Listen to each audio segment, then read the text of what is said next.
Hi guys, for today's video, ayan, sorry, late upload din na naman tayo.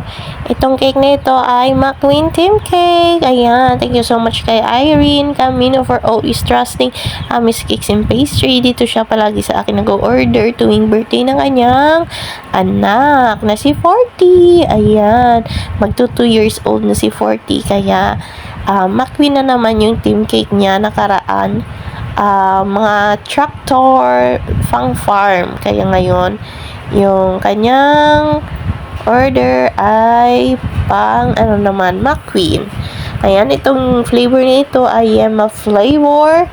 At size ng cake na ito ay 7 by 6 inches sana, pero naging 6 by 5 inches. At hindi na natin binabawasan kasi palagi naman dito siya nag-order, kaya no problem. Ayan, itong toy topper ay provided niya, at saka yung mga details ay corner details, at on the spot ko yung ginawa, di ba?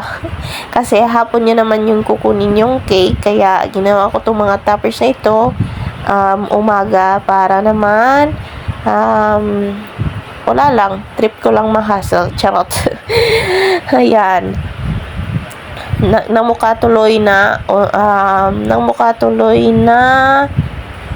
rush order na ito. Ayan, tinanggal ko ulit kasi nilagyan ko ng toothpick para naman safe at hindi madulas siya pag nilagay natin ito sa chiller o kaya ita-travel. Ayan, ito palang cake na ito ay dadalhin doon sa Banwa, San Miguel. Nakalimutan ko yung barangay nila. Ayan, dito lang naman sa San Miguel, at sila na yung nag-pick up.